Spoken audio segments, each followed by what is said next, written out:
Economic Times CEO Conclave 2022, powered by Commerzify, a platform to recognize the exemplary efforts of CEOs in the challenging times. As a part of the series, in the third episode, we present an exclusive coverage from leading CEOs across the industry who shared their awe-inspiring stories with us. Here are the highlights of the day.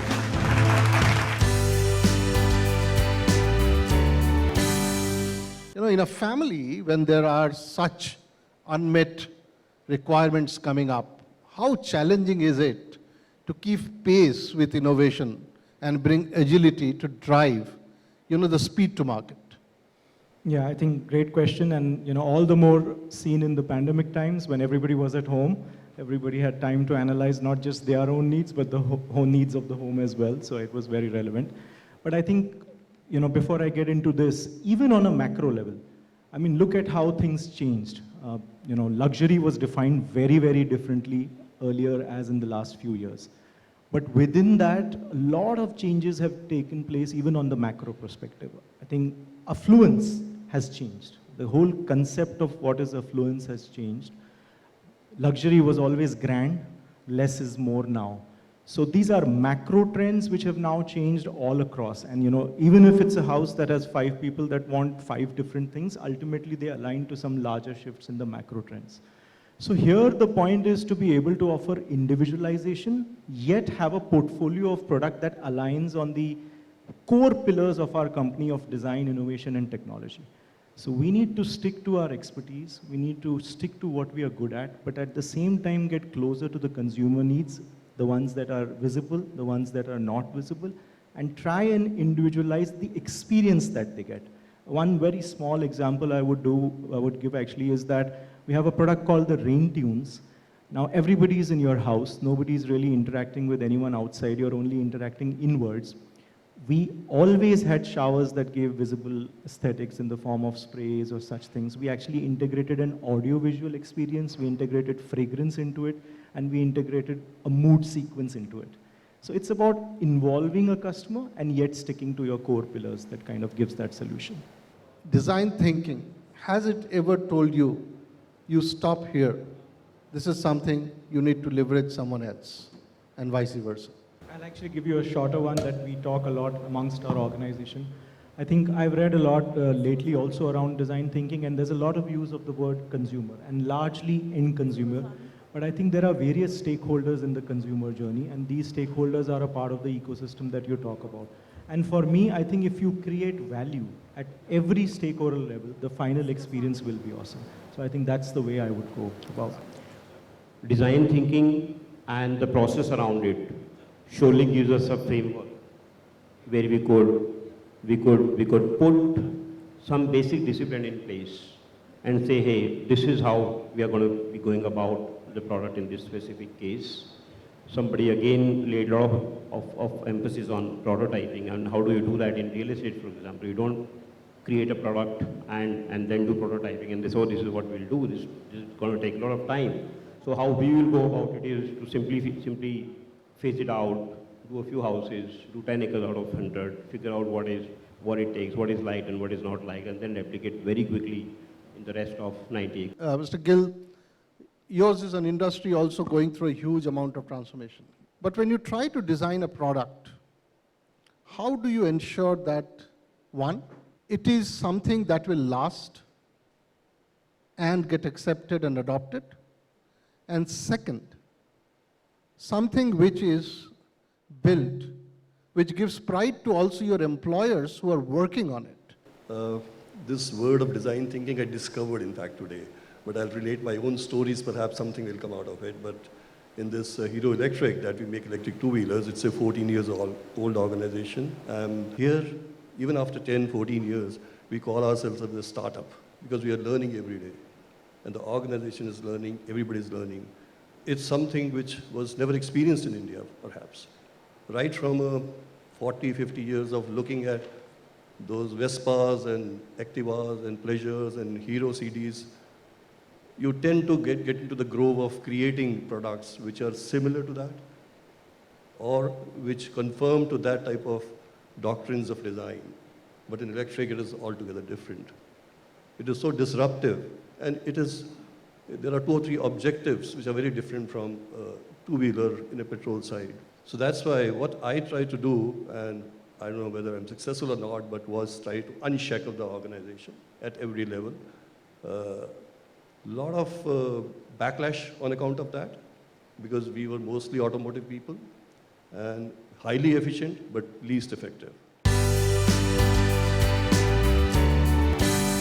कि आज आप हम सभी के बीच एक बहुत ही अद्भुत सी कहानी को यहाँ पर दिखलाएं, कुछ इस तरह विमोचन करें आज उस खास बेहतरीन किताब का, यानी कि the economic times inspiring CEOs coffee table book. और मैं अनुरोध करना चाहूँगी माननीय मंत्री जी से कि वह डिजिटली इस कॉफ़ी टेबल बुक को और उसका हमारे बीच यहाँ विमोचन करें। तो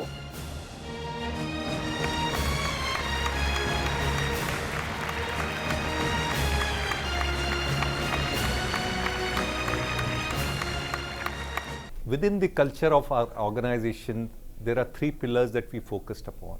First one is transparency, second one is empowerment, and third one is collaboration. I think we ingrained this culture, but the proof of this culture bringing out agility was seen during the pandemic times. When during the second wave, when there was everything haywire, our team handled close to 25,000 patients at home, which they had never done before in their lives. So that's the proof of the pudding in terms of the ability of the organization to be agile in culture. Clearly, I think the healthcare is moving from the traditional boundaries of a hospital to beyond the hospital. We have seen that very clearly coming out during the pandemic times. I think home health care has always been the destination of choice for patients, destination of preference for patients. Going forward, home healthcare will be one of the fastest growing verticals in healthcare industry in India. Yeah, the macroeconomic situation is evolving fast. I know like last 2 years, everybody has seen a lot of uncertainties. The pandemic was very tough, but things are improving rapidly. As far as our business is concerned, the things are improving very, very fast. Though there are developments, macro developments, especially the way the unwinding of interest rates is happening, interest rate hike is happening across the world and in domestically as well. It is definitely impacting some businesses, but overall I think things are getting back to normal and they're improving really fast. The macroeconomic uncertainties will play out rapidly. I think there is interest rate on one side, the other side there is a supply side issue which is pushing inflation, and then there is this Ukraine war, which I think will have an impact. But I think as a business, all of us have learned to kind of change with changing time and adopt quickly.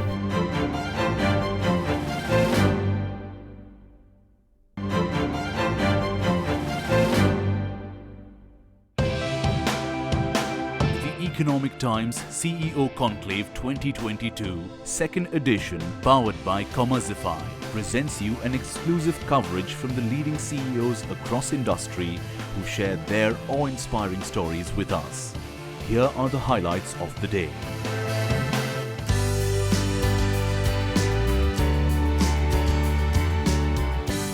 Ask you, your latest 83, something that really does talk about teamwork and how when a team really does put together all the effort, win isn't far. How is it that you feel in real life, and you work with a huge team, how is it that you connect with your team members and put all that hard work come close?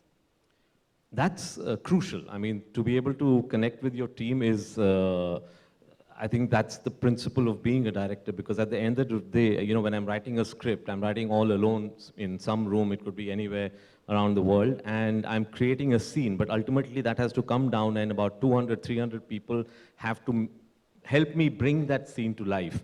So to be able to, get everybody's energy to be the same as mine, to be able to inspire them, because, as filmmakers, we'll go the extra mile, right? As they say, we'll give our life to make that film.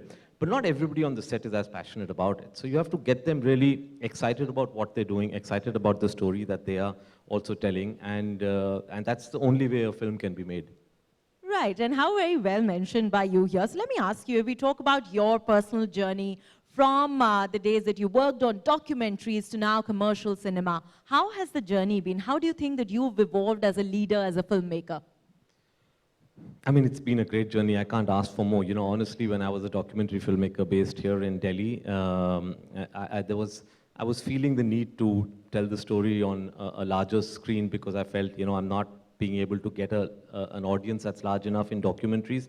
Unfortunately, you know, 15, 20 years ago, it was a very small audience. So for me, it was really just the need to be able to tell a story that reaches across to a lot of people. And the most powerful medium in this country, as you know, is Bollywood mainstream cinema. That's the way I shifted. And from there on, you know, I often said that for me, the dream was to make that one film, which was my first film, Kabul Express. And I used to say that, you know, in life, I should be able to make one film. So anything after that is a bonus. And I think it's very important not to forget that, not to forget what your initial dream was. And then you'll be much more thankful for everything that follows. At Mastic, we understand that new roles are emerging and the current workforce needs to upskill on the latest technologies and soft skills to meet the industry demand. Learning development, employee engagement, cultural agility are all important, but those may not just suffice. Some interesting statistics. The World Economic Forum recently said greater than 54% of the workers would need to replace their competencies. McKinsey released a report where 43% of the respondents said that they have knowledge gaps.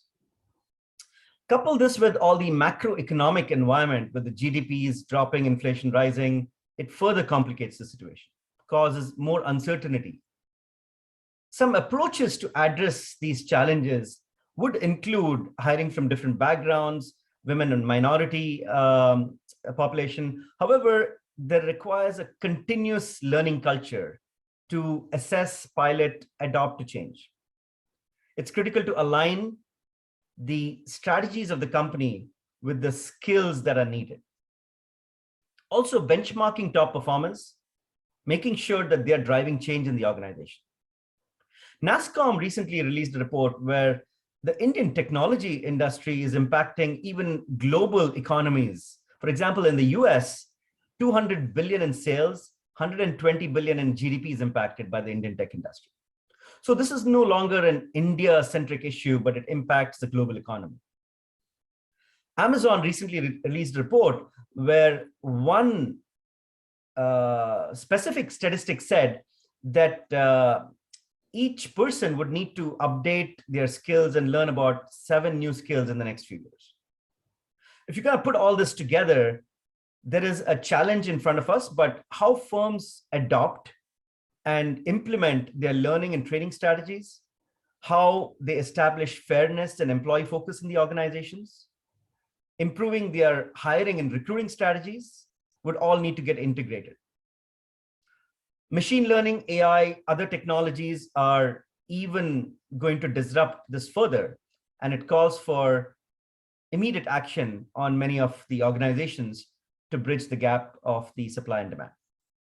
So I think the first program that I would talk about where our organization laid a lot of emphasis was the talent exchange program, encouraging people to move from one location to the other.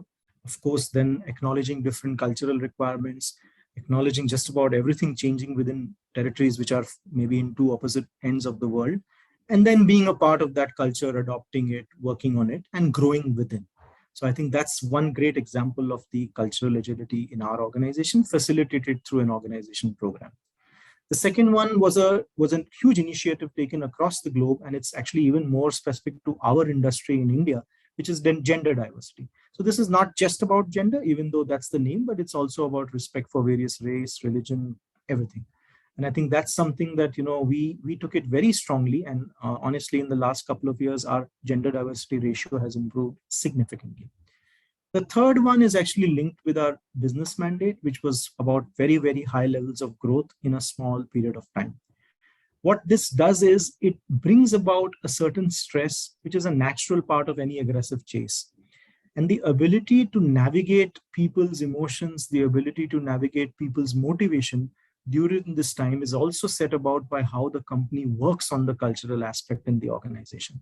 So I think these 3 parts were a great example of the cultural agility and a reflection of how we manage it in Hansco. I think first is in line with today's modern business environment, where we move from a single style of leadership to a collective leadership. So I would call it a leadership gap, but it's more about an ownership towards a collective leadership style.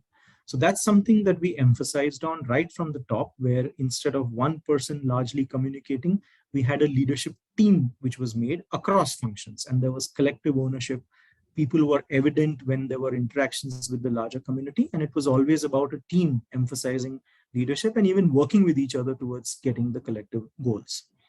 The second one I would say is communication, because you can have a great team, but if they're not talking, if their message is not aligned right across the organization, it won't work. So we were very careful that as we grew as an organization and added people, every new person that came into the organization and every person that's been there for some time was as clear about what the mandate is for everybody in the organization. What is the goal of the organization? How aligned we are towards the goal, and how aligned we are in our effort as well towards the same. So I think communication is an extremely important part, and we cannot afford a gap. So we made a lot of investment into plugging that. The third one, and I think again, a very, very important one, is the skill set gap. And I don't mean any specific skill set. I'm not talking about a soft or a hard, but I'm talking about the overall skill set gap. You plug it largely by first identifying it. You plug it by putting action plans towards the same, but sometimes you don't have the expertise inside. So you actually appoint an external agency as well. We did that to address various levels of the organization and various needs based. And I think part of the success that we've had over the last 5 years, the exceptional success, is primarily because we worked with people, because it is the people that leverage all the other resources to take the organization ahead. When it comes to strategic planning, there are very few key things to keep in mind. First, you need to be clear about what is your goal and objective. What are you trying to achieve? What are your top priorities? And once you have good understanding of your goal, you are ready to start planning your action plan. Next, you need to take a very close look at your current situation. Where are you now? What are your strengths and weaknesses? This information will help you identify areas where you need to make changes and improve. In today's unpredictable environment, it is more important than ever to have a very clear vision. And if you have a clear vision, then only you can make your plan A, plan B, and if required, even plan C. With the right team in place, you can be successful no matter what challenges you face. For me, my team has been my biggest strength. They are crucial to bounce ideas off and inspecting what we are doing. I have a fair idea of what works and what doesn't work into business for more than a decade, and that I have learned in frontline of end-to-end business control. As a leader, I always keep eyes open to spot high potential young talent, and it's one of my best part of my daily leadership role to mentor them and bring them to high performance of our organization.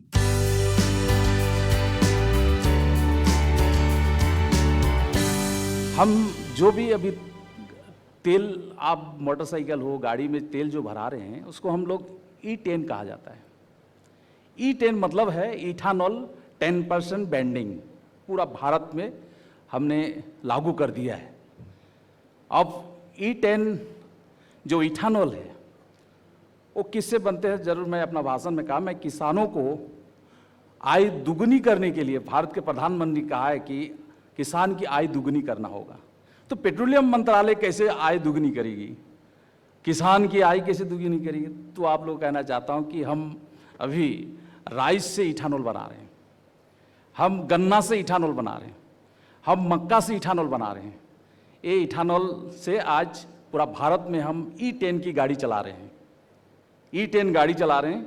अभी असम में, north east में बहुत ज़्यादा बाढ़ हो गया है, और सिलचर में और त्रिपुरा में तेल नहीं है, क्योंकि आसाम से तेल जाते हैं।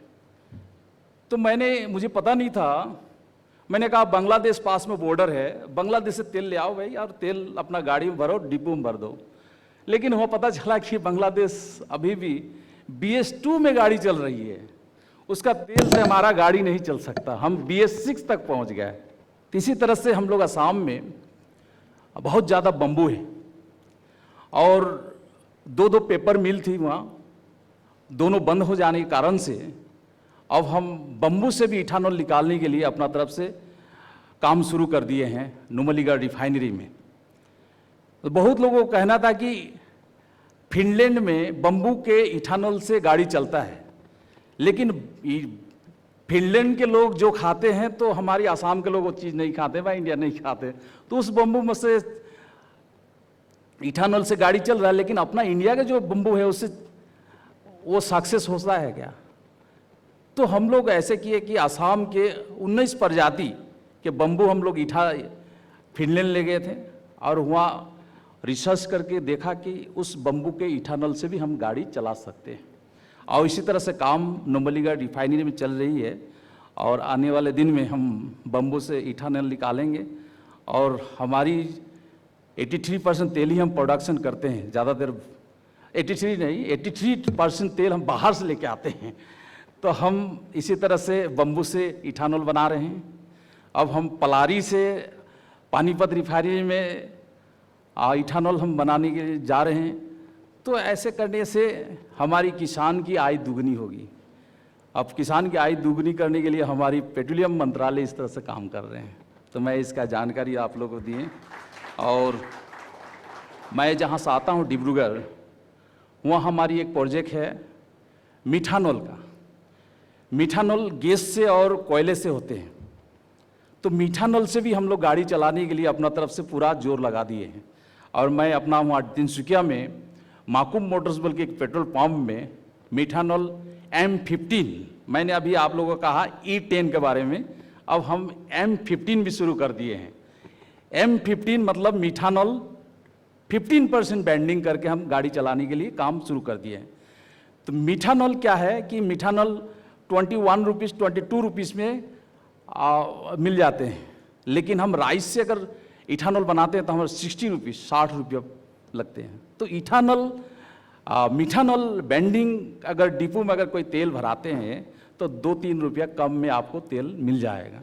ये काम हम लोग अभी तिनसुकिया में शुरू किए हैं। तो हम लोग चाहते हैं पूरा इंडिया में मिथानॉल का काम हम लोग शुरू करें। M15 अभी हम E10 की काम पूरा इंडिया में शुरू कर दिए हैं और उसी तरह नए नए जगह में हम इथानॉल के प्रोजेक्ट लगा रहे हैं। असम में भी 7 प्रोजेक्ट करने के लिए हम लोग सिद्धांत लिए हैं। तो इस तरह से काम हमारी पेट्रोलियम मंत्रालय के द्वारा हम लोग किए हैं।